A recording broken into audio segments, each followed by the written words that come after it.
Good evening, ladies and gentlemen, and welcome to Education Matters here on Manchester Public Television.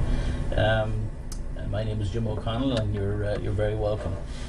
If you'd like to participate, if you are watching live, the number should be on the screen. It is 603-640-3091. That's 640-3091, and you're more than welcome. We find ourselves here at the end of the year, as the end of the year approaches, and just looking at the Manchester School website. It has a few calendar items on here for the end of the year. So we have the last day of school for well, of course, Memorial Day is next Monday, no school, and then the last day of school for pre-K students will be June 8th. The commencement or graduations for high school seniors is on June 9th. And then the last day of school for everybody from kindergarten through grade 11 will be on June 15th. The high school graduations are held at the Verizon Center, now the Southern New Hampshire University, or SNU Center. And they are MST will have an 8 a.m. graduation, followed by Memorial at 10 a.m., West at 2 p.m. and Central High School at 6 p.m. And each year those are rotated so that different schools get a different time slot each year. So that's exciting for those people who will be graduating, and congratulations to them on their achievement. It's a wonderful time in a young person's life, and those of us who, when I had little kids and entering the school system, it seemed as though graduation would be a long way away, and it was a long distance and in time, etc. And my third child is graduating this year from the Manchester school system, and I can't believe how quickly it went by. And that's only to say to you, those of you who have children in the system, whether they're in elementary school or in middle school, or even in early parts of high school, everybody says it, and it's just true. It goes by very, very quickly. And despite the challenges in the Manchester school system, and despite what I have railed against for years about the shortcomings and the fact that the school system operates so well, despite the challenges issued to it and dealt to it by our decisions, I am very grateful for the education that my kids are getting and have gotten at Manchester high schools. I've seen the changes over time. I worry about those changes, and I worry about the effect that they will have over time on our students.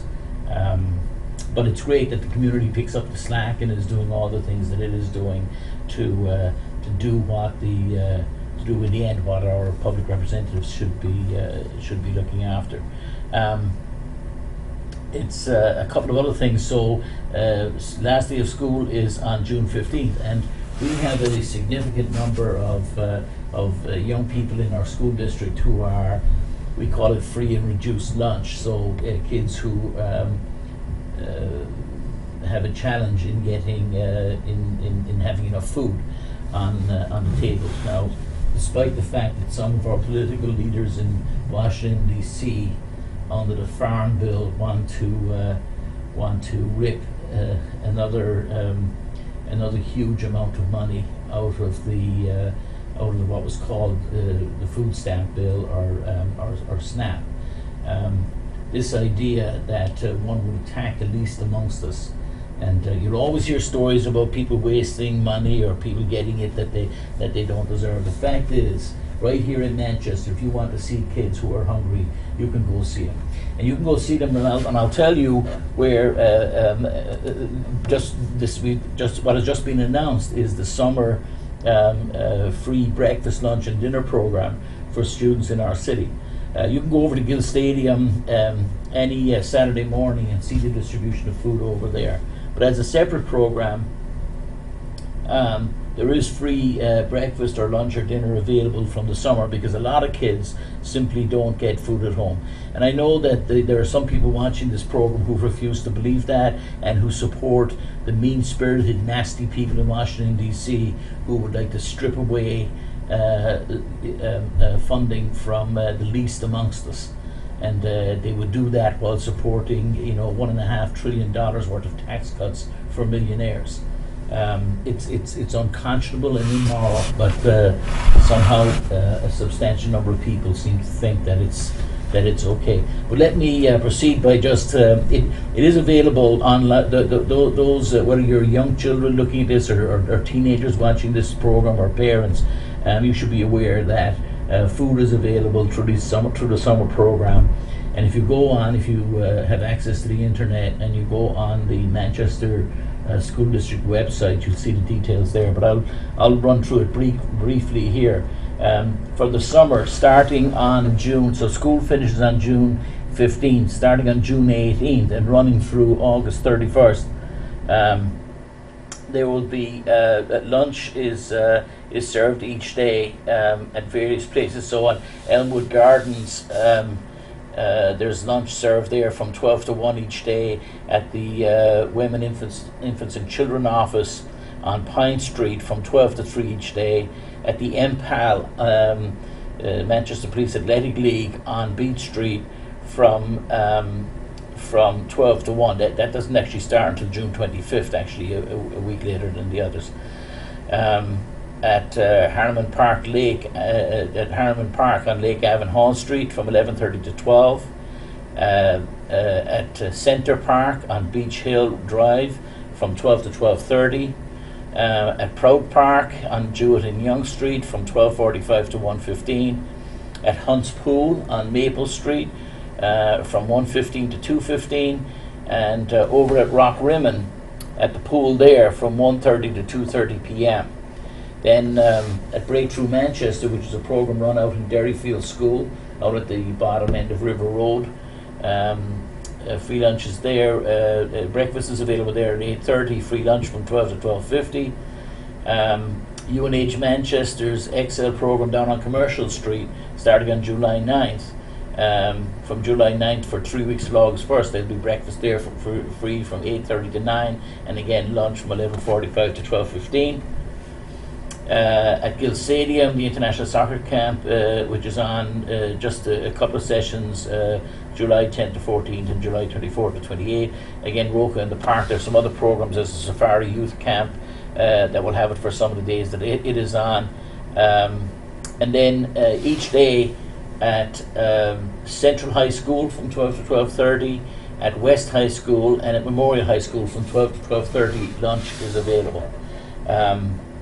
Dinner is available to students. It is it's free to any young person in the city under the age of 18. So you don't need to qualify in any way. You just need to show up. And dinner is available from 5:45 to 6:15 at Centre Park, and at the Adventure Park at Lincoln Street from 4:15 to 4:45. The same at Sweeney Park, at Kerry Falls from 5 to 5:30. Maple Street Apartments 5 to 5:30. Beach Street School Park from 5:45 to 6:15. And Beach Hill Apartments from 5:45 to 6:15. So that list, ladies and gentlemen, those of you listening to that list who actually have a refrigerator at home with food in it, and who can go shopping and not walk up and down the shelves and pick out which things are on sale or cheapest, so you can you may not believe that there is a substantial number of people in the city of Manchester, especially young people, who will go hungry this summer, and unless they had these programs, they'd go more hungry. But there you go. It drives me. It is very frustrating to watch the attitude of some in our city to this, who somehow believe that either these programs that these issues are self-inflicted, or whatever it might be. In the end, a hungry child is a hungry child. I don't know of any one of my friends, despite their political leanings, if they were faced with a couple of hungry kids and they knew about them, and anybody that I know, I don't know of anybody who would say, I won't put my hand in my pocket and do something to help these young people. So I just don't get the disconnect between the fact that this happens in our city, the fact that programs aren't in place in order to resolve, other than the program that I'm talking about right here, but there isn't. It's not as though there's a place where people can go and if they don't have food stamps, if they don't qualify for one reason or another, or if they can't get them, then they're reduced to relying on a program like this, like this program here. It just bothers me that people don't seem to understand that is the case. And that's just the child hunger thing. We have a homeless situation in the city of Manchester where the numbers are a little hard to get. It's a bit like nailing jello to a wall, but it would seem that of the 15,000 school-age kids in the city, it's something, that number is hard to get to. There are around 14,000 in the school system, and another perhaps 1,500 in grade schools and or in charter schools and in and homeschooled. So perhaps there are 15 or 16,000 children in our city, and a substantial number of those kids do fall into the category of being homeless.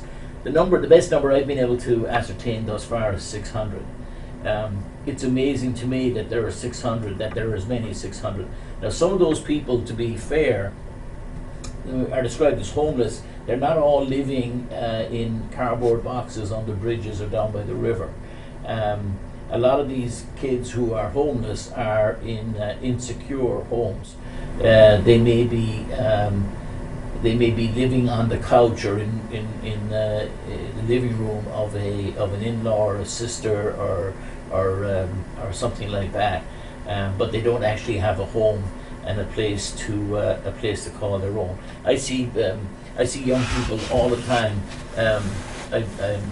for one reason or another, who end up with their belongings in a black refuse bag, and I've seen a mother with 3 kids, 2 black refuse bags, and that was their belongings, and that's real in the city of Manchester today, and it is a disgrace to all of us, and a problem that needs to be resolved. And if there were less finger pointing, and the first issue should be realizing that it exists. Now that brings me to an issue of I was listening today to Betsy DeVos, the Secretary for Education, who was testifying before Congress today.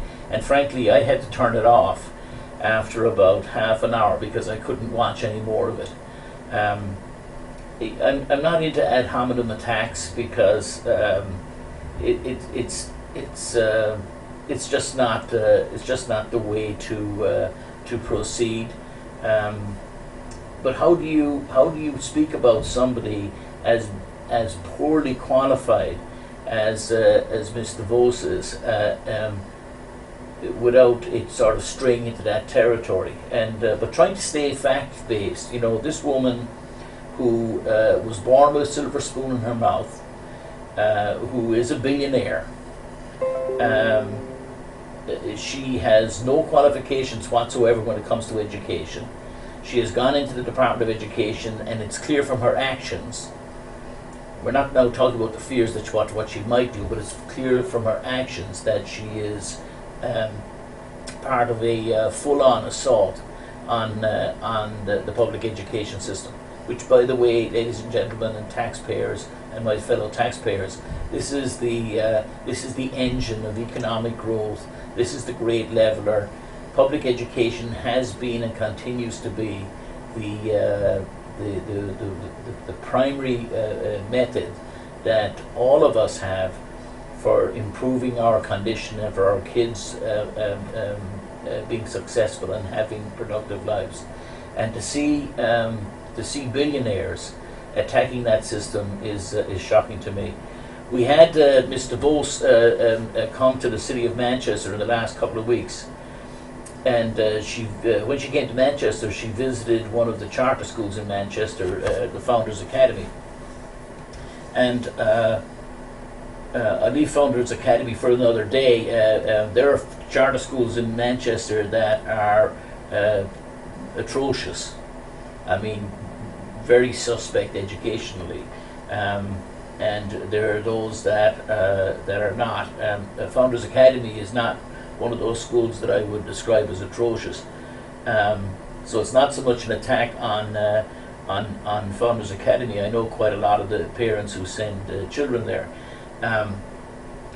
But when Betsy DeVos, as Secretary for Education, visited New York a few weeks back, she chose not to visit a single public school in the city of New York. And then she comes into Manchester, and she visits Manchester. She chose not to visit a single public school in the city of Manchester. She didn't come to Central. She didn't go to Memorial or West, to Beach Street or Bakersville, to Southside or Hillside, to Northwest or to Parkside. She went to Founders Academy. And it's just, it seems to me, and I don't want to make this about Founders Academy, but I want to point out a few things. That free and reduced lunch, for instance, the kids on free and reduced lunch in the school with the highest number in the city of Manchester is Beach Street School, where 90 or 93% of children in that school are on free and reduced lunch. When we look at kids who are the average in the city of Manchester, 23% of children in the city of Manchester are in the public school system are identify as being of Hispanic descent or being Hispanic. Less than 5% of the kids at Founders Academy are identified as Hispanic. 9% of children in the Manchester public schools identify as African American or black. The exact number, I think it's 1%, is the number at Founders Academy. I believe it's 1%. It's certainly not anything substantially higher than that, but I believe it's 1%. I looked up the numbers today. As I said, this is not, I don't want to get into, I'm not trying to, my purpose here is not to attack Founders Academy. My purpose is to point out that Betsy DeVos, both in her policies and in her actions, is clearly part of a very well-funded ideological attack on the public schools in the United States of America. And her actions in coming to New York a couple of weeks ago and coming here to our own hometown of Manchester last week clearly demonstrate that. If you really were, if you find yourself as a billionaire who's the daughter of a billionaire who has never sent a child to public school, never had to drive up a driveway with your big fat SUV and drop off a son or daughter into a public school in your life, where it's always been private for you and you've always had the money to do it, and you don't even have the common decency to come and look into the faces and the eyes of the children and the families and the teachers that you are responsible for as a Secretary of Education, while you're implementing policies that are stripping away the very assets that are needed. Betsy DeVos has proposed a budget that would remove $800 million from the public education in the United States. As an example of the kind of thing that's going on under Betsy DeVos' leadership, there's a wonderful expose has been done in recent weeks by National Public Radio, and it talks about teacher grants.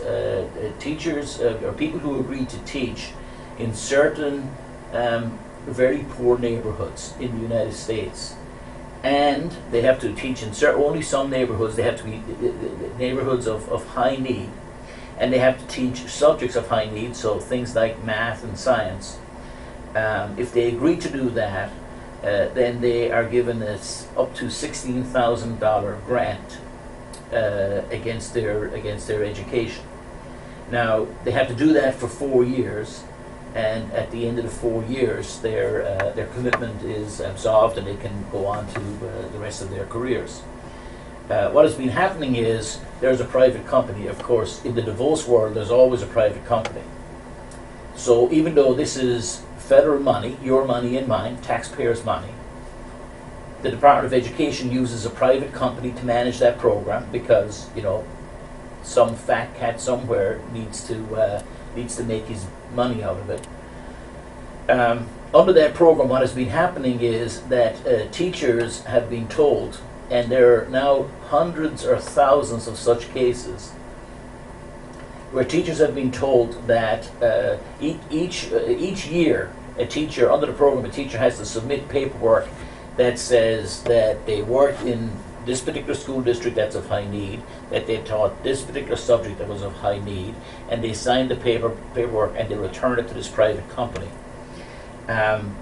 What's been happening is that the private company has been telling teachers things like, oh, you didn't submit your paperwork on time, or it got here late, or the date that you signed it was outside the 1 year, that it should have been signed by August 1st and you signed it August 2nd, or that the signature was missing, or some other arcane, whatever it might be, something is wrong with the paperwork. So clearly that no one is disputing. What's not being disputed is that a teacher has gone out and is working in a low-income neighborhood where there's a high need for teachers, that the teacher is teaching a subject that is highly needed and is meeting that commitment.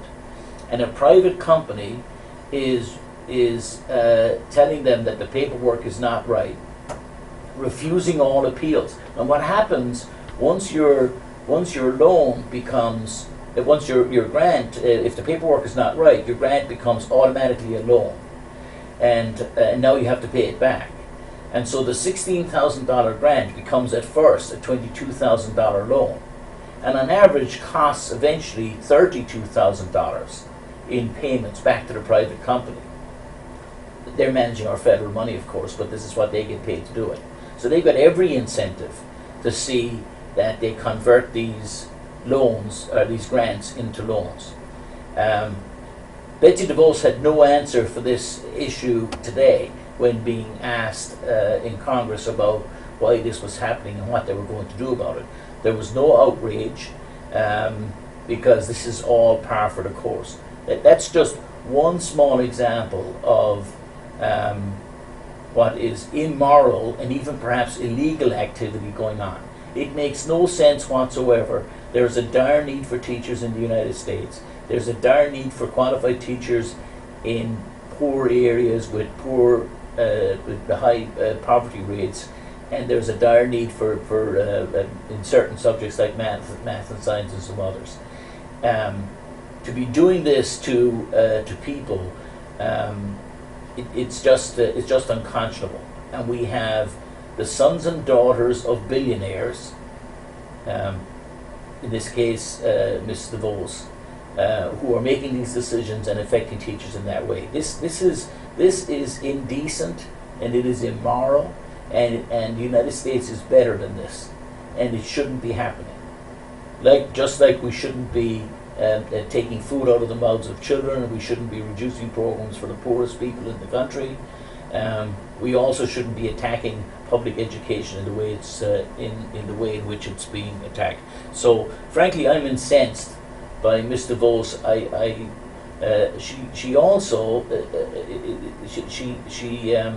she's bereft of facts and ideas. She has, when she answers questions before Congress, she repeats certain political mantras. She never has a statistic. When challenged and asked about something, she has no answer. When she was asked this morning about the number of for-profit universities that had scammed or tricked students into partaking in courses that weren't what they promised them to be, and in particular, this was ITT Tech and another one whose name escapes me for a minute. And she was asked, is it not true that 99% of the fraud that had been found in these in student loans being given to schools that were scamming students were being done by for-profit private schools, and that less than 1% was the work of non-profits. She didn't know those numbers, and she couldn't offer a number. It's just unconscionable to see somebody so unqualified, somebody so anti-public good, somebody with no interest in coming into Manchester and stooping down and speaking to a little boy or girl in first or second grade at Bakersville or Wilson or Smith Road or Northwest or wherever else. It's appalling that the person will come in and go visit the founders of Kennedy and then go swanning out of town. I think a conversation with one of our principals, with one of our teachers, a conversation with some of the kids, a conversation with a parent. She, by the way, ladies and gentlemen, is being paid, and her travel is being paid, and everything she does is being paid by the public purse. It is just extraordinary that we've reached this state in the United States of America. I want to spend a moment, if I may, on another issue that is. I'm a little political tonight because I'm fired up from listening to some of these people and their anti-public school rhetoric and etc. But we've had another massacre, another shooting in our schools in Santa Fe, Texas, in recent days. And we have the truckloads and after truckload after truckload of thoughts and prayers being sent out of Washington D.C. with no action.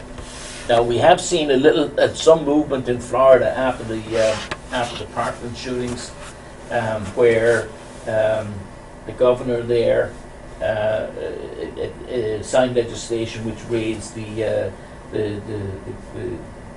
age for gun ownership from 18 to 21, as an example, which would seem like a very little thing to some people, but it was extraordinary that it happened there. There has been very little seen in Texas as a result of the Santa Fe shootings, but there has been the governor has decided to convene a discussion group to talk about what we might do about keeping the young people of America safe in their schools. I was incensed to listen to the deputy governor or assistant governor, wherever his title is, the number 2 person in the state of Texas prior to this meeting being convened sometime this week. He identified 2 issues that were the cause, according to him, of gun violence in schools in the United States. And the 2 issues were, one was violent video games, and to be frank, if I were looking at causes of violence, that's one of the places I would look. I don't know if it's the first place I'd look, but I think it's a legitimate cause for. Let's see if violent video games has got some effect on society writ large. Like I said, it's not the first place I would look. But his second one was. So he had 2 reasons. Only gave 2. He said, here are the 2 reasons why we're having large numbers of mass school shootings of children in the United States in their schools. One was violent video games, and the other one was abortion. And I'm like, abortion? How has that got anything to do with, shootings in schools or something? His reasoning was that because we as a society had embraced abortion as a whatever term you want to use it, that we had the American society had cheapened the value of life, and therefore young people didn't understand the value of life anymore, and that's why they went out shooting each other and having mass shootings in schools. The man is deluded, or just I don't know what words to use for somebody like that. But this is the solution that is being offered over in Texas. Now, I have a word to say about our political leadership here in the city of Manchester. We have had shootings happen across the United States now on a regular basis, and the response has been dismal. I would challenge our public representatives to say what their solutions might be. We have an incoming caller. Let's see what we've got. Good evening, caller, and welcome. Well, thank you. Big fan of the show. I am a educator in one of the nearby schools out surrounding Manchester, and as far as the gun situation, I really believe that we have to just put metal detectors in the high schools, and for that matter, for the junior highs as well. The time is here for it. It just makes sense. They're non-intrusive. They don't look terrible. It's time to just tighten stuff up. And that's just my personal opinion from being on the inside, looking out. I appreciate that. I wanted to get your thoughts on that, and I'm a big fan of your show. Thank you. Keep up the good work. Thank you. I appreciate it, caller. Thank you very much. I have to say that, first of all, I think a robust discussion about all possible solutions and effects, etc., should be had. This is a national emergency, and we should be talking about it. We should be taking action. My first response wouldn't be to do what you suggested, caller. It may have to happen sometimes, sadly, but you said, put them in high schools and maybe middle schools too. Well, the nearest mass school shooting to where we're sitting here in Manchester was in Connecticut in Sandyhook, and that was a grade school. So now you'd be putting metal detectors at grade schools. And in the end, if you were to do that, I don't see, if I were a young person inclined to conduct a mass shooting of students, it would just drive me to do it in a different place and time.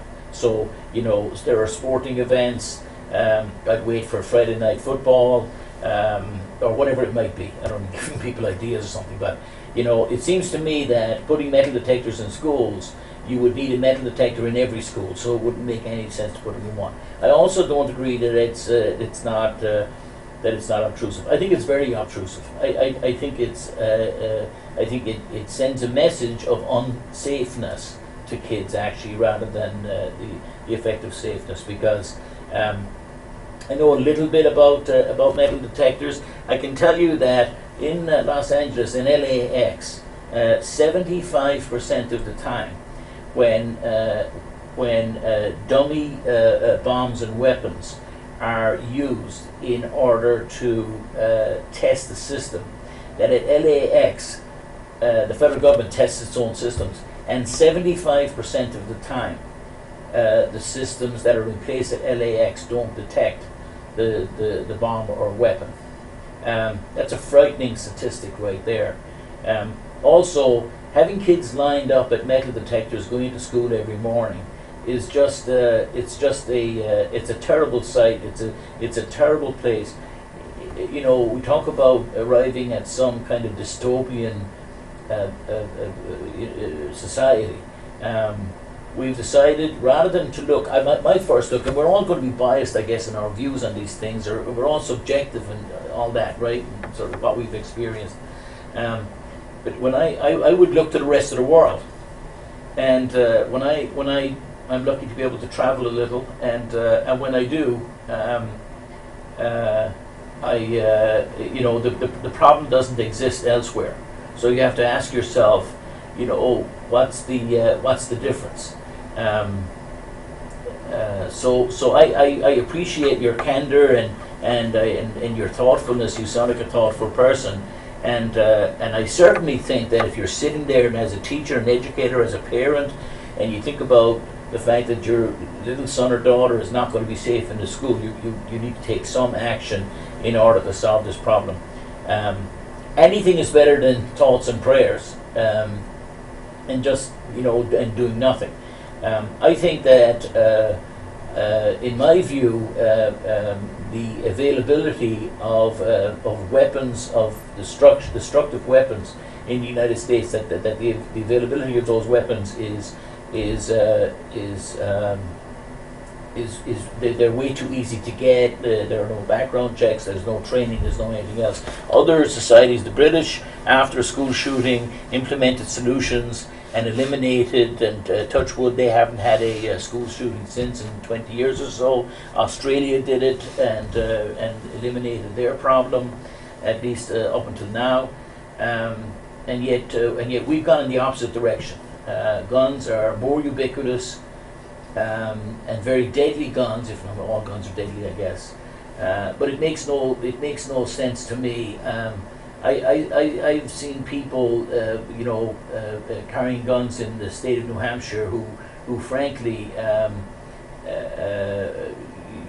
probably don't qualify to have driver's license. So, but that's my thing. The first action I would say is that our teachers, our public representatives need to take some action on this subject. And what I was saying, just as you called in, was that we had students come before the Board of Mayor and Aldermen, or before the school board, a few months ago after Parkland, and people were exercised. Some politicians in Manchester were exercised because students were coming out and asking for gun safety rulings to laws to be implemented. If I were a school board member or a member of the Board of Mayor or an alderman, or if I were Mayor Craig, I would not go to another meeting in this city in a position of authority until I was ready to make a proposal to do something to keep our schools safer than they are today. Because if this terrible thing were to visit Manchester schools, what answer would you give to the public in the light of these things happening across the country? When asked if a microphone was stuck under your nose by WMUR Channel 9 in the moments or days or weeks after a tragedy, as a public representative in Manchester, and you were asked a question, what did you do about it? I wouldn't know. You better have an answer, because people will want answers. What did you do? If your answer was, I supported a bunch of people who took a lot of money from the NRA, and I was ideologically opposed to taking any real action to solve the problem, so I just went along to get along because I didn't want to rock the boat. That I accepted the state of New Hampshire, where local school districts aren't allowed by state law to prohibit the carrying of weapons on school property. That I accepted that and didn't speak out against it. Then these people don't have a lot of places to hide. So I would say to all 28 members, the 14 members of the school board, the 14 members of the board, mayor and alderman, and the mayor, if it's only just a token, I would have something said and done other than, our thoughts and prayers are with you, but we won't do anything about it. I want to touch on a couple of happier things tonight also. One thing, the Bookery, this new bookstore opened in Manchester. The official opening was on Saturday, and sadly I wasn't able to make it. But it's right on Elm Street, near Portland Pie, on that end on the south end, or at least near Granite Street on Elm Street. It's across from like Piccola Italia restaurant. But I can't wait to go there. I went there. They had a soft opening or a pre-opening earlier, and I loved it. But if you're interested in reading and you like the idea of a curated bookstore like Gibson's in Concord or others, then be aware that there is a bookstore open in Manchester called the Bookery. They also serve like coffee and some lighter foods there where you can sit and have a coffee. So please support it. I think it's a great idea, and congratulations and best wishes to the people who are doing that. And I'll be there very shortly. I also would like to congratulate the principal of Southside Middle School, Jen Gillis, who was just announced as the assistant superintendent for the school district, the Manchester School District, and I've said many times that we're very lucky that we have the four principals. I'm sure there are other great principals, but just the four principals of our four middle schools are a very dynamic group of people, and Jen was one of them, and I'm delighted to see her in that assistant superintendent position. And in the other assistant superintendent position, we have the former assistant or vice principal of Hillside Middle School, and later the principal of Parker Farney, Amy Allen. So two wonderful women, two wonderful people who are very well qualified, who are passionate about kids and education and about the city of Manchester, and I think we're very well served by both of them. So congratulations to Jen, and I'm looking forward to seeing who we will end up with at Southside. Hopefully it will be somebody just as competent as Jen was, and that Southside will continue to grow in as it has done over recent years. Since Jen has been there, Southside has become a better and better school, and again, with all the things we hear about in our school district, we should be proud of the successes that as they happen. Another issue that I'd like to take a moment to talk about is this whole. You may have heard that there's a group called Manchester Proud that has got broad spectrum support in our community, from business leaders, from academics, from the colleges, the Institute of Art, and Manchester, UNH Manchester, Southern New Hampshire University is an important supporter of this. Some of the larger property developers in the city, like the Agnos companies and Brady Sullivan, have identified themselves as supporters, and numerous others. Chief Willard, who's about to depart, for other activities, is in support of this. So there's a whole group of people, and you can go. They have a website at manchesterproud.org, I think, where you can see that it's a group of people who have decided that they're going to come together. That we as a city will work to make Manchester schools everything that they should be. So that's music to my ears, and I'm thrilled to hear it, and I'm looking forward to seeing what the group does.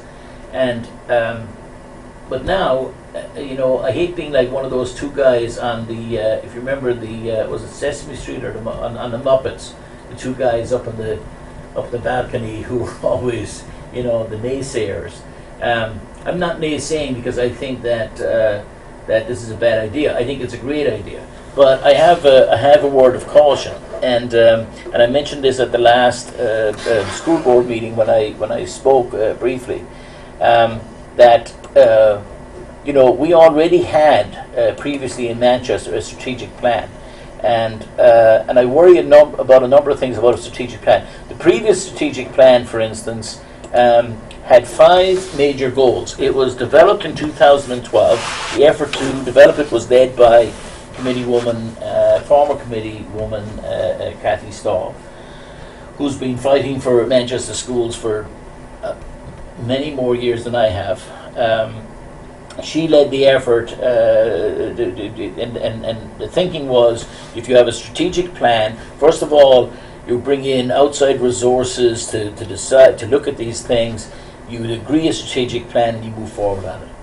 Sadly, what happened, the plan was to be implemented over 5 years, beginning in 2013, culminating this year in 2018. There were 5 major goals in that strategic plan. And the goals, I won't read all the details, they're actually on the school's website. If you go to the tabs at the top to the far right hand side is a strategic plan, and it's still on the Manchester School District website, mansd.org. But the goals of the first goal was that from 2013 school year to the end of 2017-18 school year, the percentage of students proficient or above in reading at each grade level, as measured by state and district assessments, will increase by 20 percentage points. It did not. And there were benchmarks in place. The second goal was that from 2013 school year to the end of 2017-18 school year, the percentage of students proficient or above at math would, again, as measured by the state and district assessments, would improve by 20 percentage points. It did not. Goal number 3 was that the 4-year graduation rate would increase from 74% in 2012 to 80% in 2017-18. There was movement there, so the number is up from 74%, but it did not make the 80%. But that one, at least there was some movement. The district attendance rate will increase from 95 to 95% by the end of 2017-18. That didn't happen. And the 5th goal was participation of the junior class in PSAT will increase to at least 40% in each of the city high schools by the end of 17-18. So we had 5 strategic goals. A lot of effort was put into developing those goals, and none of them were met. Now, the anti-public school people who don't believe they're anti-public school, they think they're pro-choice, that they're fiscally conservative, that they're just trying to do the right thing. I mean, they all have different names for themselves, but in the end, they don't support public education. So those people will look at that and say, well, there you go. Well, my answer would be, my problem with these goals is this, is that you set out in 2013, and I was part of these efforts. I attended the meetings to establish these, etc.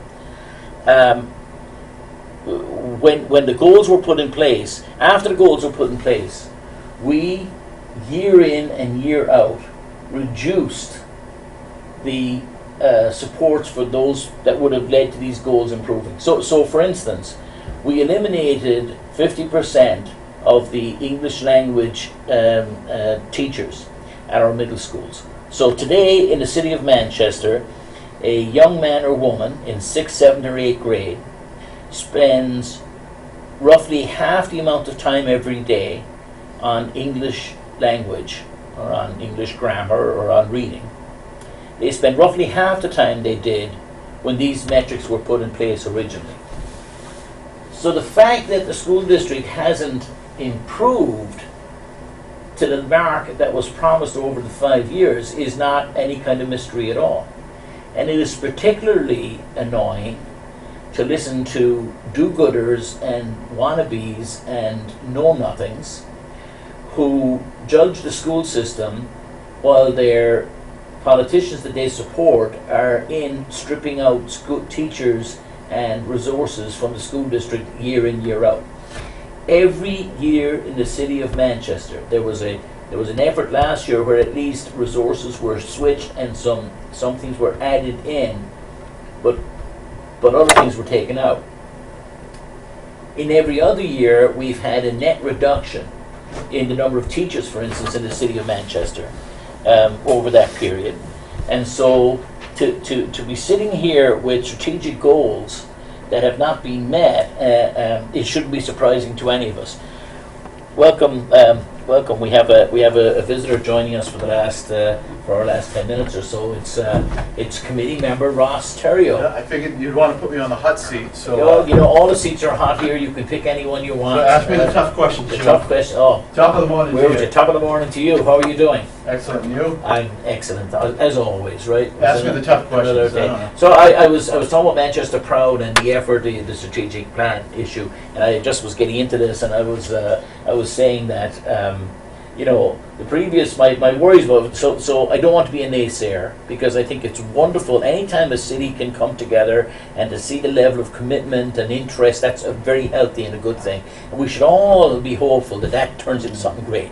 So I don't want to be mealy-mouthed about it, and because I really want it to be successful. I've used the analogy often about I don't want to talk about President Trump here, but just to use the example, wishing President Trump ill, even though I'm not a big supporter of his.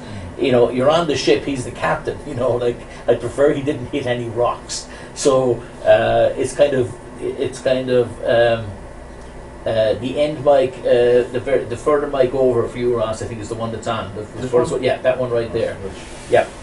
So Makes sense. yeah. So anyway, so the same thing here. I'd like this to be successful, but I do want to point out to people that we did have a strategic planning effort that went on before.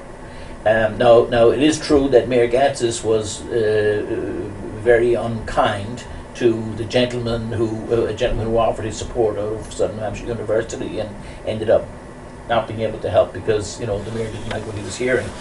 But in the end, we did go through a strategic planning process. We had a plan, as you know, for the last 5 years. That's ending, that's expiring. It's expiring now with none of the goals met. Now, but my problem with it is the lack of effort over the 5 years of the plan. So, for instance, when we have attendance issues, and we have one truancy officer for 14,000 students, and at no time after the first year was gone and there was no improvement, nobody in the school board said we really need a second truancy officer, a half a truancy officer, pay him for an hour extra a day, or let's come up with another plan. No, we just carried on year 3, year 5. And we go down through these metrics, and I talked about English language learners, for instance.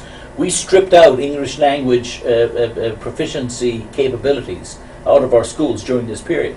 We've reduced the number of teachers teaching English in our schools while this program was in place. Although I know our English language program in general is pretty robust. Well, in the case of middle schools, it has half the number of teachers in it that it had 5 years ago, because we reduced them by 50%.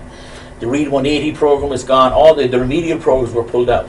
My problem with that is that I've always said if people in the school board will belly up to the people of Manchester and say, we're taking away the things that your kids need in order to improve their proficiency, but it's the best we can do. We're fiscal conservatives.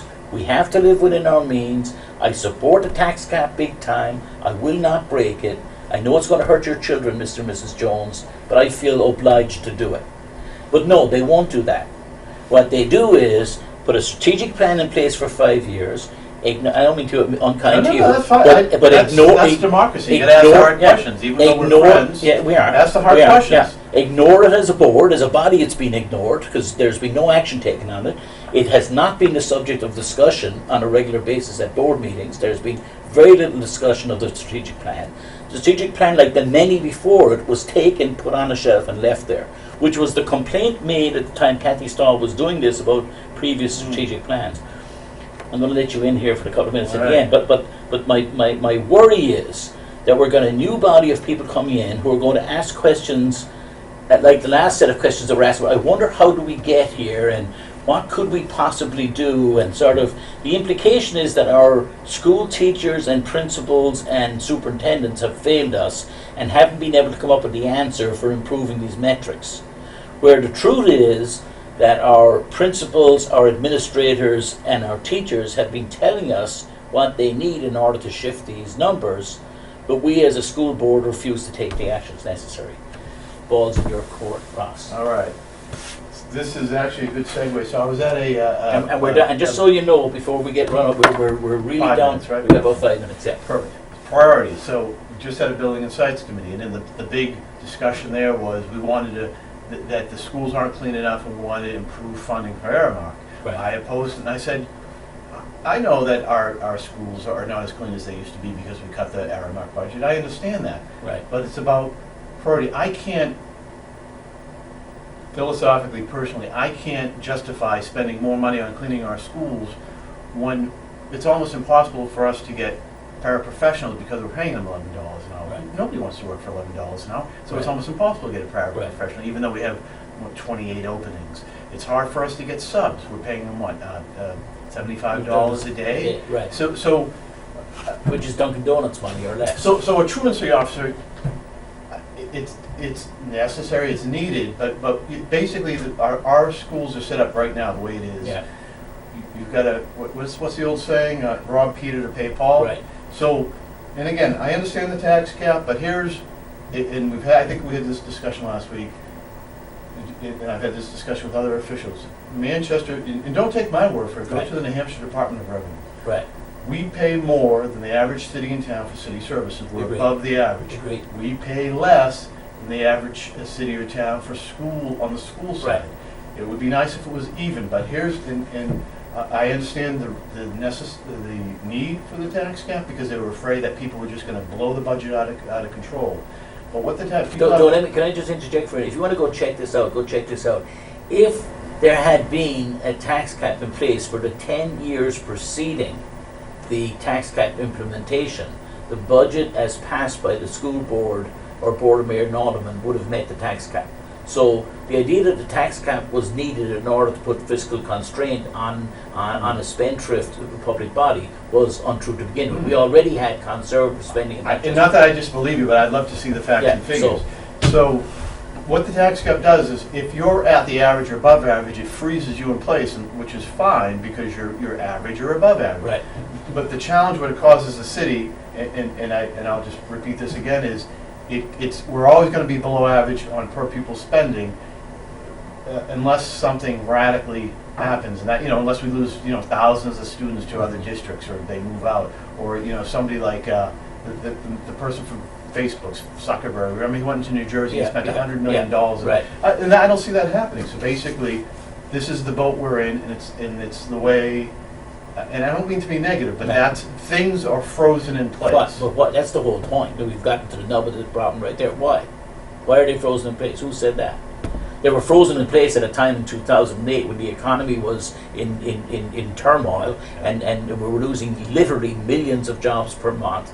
The stock market was had lost more than 50% of its value. Okay, so now we have 3% unemployment in New Hampshire. We're the 5th or 6th richest state in the union. We spend less in Manchester than everybody else. We have a city that's ready to take off and all the rest. Why is it stuck in place? Why would it be stuck in place? The tax, but then here's the other side, and we've had this discussion privately. Is a lot of people. We have a lot of people, and I go door to door every election. There's a lot of people on fixed incomes who don't make a lot of money, who say, "Look, Ross, I can't afford to pay more for taxes. I'm maxed out." And so you've got to respect that at least half the population, I assume, around, doesn't want to pay more taxes, or doesn't believe they can afford to pay more taxes. So, caller, go ahead. We have to be very quick because we're short on time. All right, thanks, Joe. I'll make it real quick. Phil Sapien, how are you? Hi, Phil. How are you? Good. I'll start with that. The utmost respect for you and your guest. Right, Ross. And I think we could all three of us could finally agree on something. There's many holes in the dike when it comes to the school district. Can we all agree on that? Can Yep. Can I hear a hoo-ah? Yep, hoo-ah. All right. Very simple fix. The students, the children in the school district, more than half of them, are from the group that some would call the have-nots, because they're on free and reduced lunch, live below the poverty line, food insecure, or close to it. Right. Yada, yada, yada. And that's not a nice thing to say about that group, but in the essence of time. But it's true. Right. I hope you get my point. Okay. Yeah. So, the haves. I have a pension, I have a summer home, I have an automobile, I have a home, I have an education, I have letters after my name. That's the school board, and you know where I'm going with this. Right. We could, myself, you, and Committeeman 7, Russ, Terrio, we could fix some of the holes, not all of them, and the reason I say that is because when I bring it up, I hear from board members, oh, well, we can't fix all the holes with this. No, but we can fix some. Right. Johnny, Jerry, and Cindy, and Jose would be very happy if they could get those holes fixed. Not just the health insurance coverage, but let's get it to the terms where it is. The school board is having their health insurance services paid for. Right. Operations, medicines, prescriptions, diagnostic testing, hip replacements, surgeries, and on and on and on and on. And we don't know that number, and we shouldn't know it because people have a right to their privacy with medical conditions. But we know it's a big number because we all know that health insurance is expensive, or health care. Right. Phil, we know the number as far as the number of people taking it and how much it costs initially. Yeah. So just so you know, I hate to say this, but I'm getting the wrap up call from the producer because we're right at the last minute. It's just John Hopwood's following us. I wouldn't worry about it. So, well, we're going to be finishing this show. Who is John? Are you doing John's? Or are you? Yeah. So we can have him come on. You don't know the exact number because you don't know what's being spent. Right. We know the initial, so we know who's on it, and we know how much it costs us You up don't know how front. many people are on it. Cindy has her husband, Harry has his wife, Johnny has 5 kids, Cindy has 3. So, Right. But we know the, regardless if you know or you don't know, Yeah. knock it off and give the money to the kids. Right. That's Phil, the point. we got the. I'm sorry, I had to cut you off. Not We're a problem. going to And be I back don't take the health insurance. All right. but- Okay.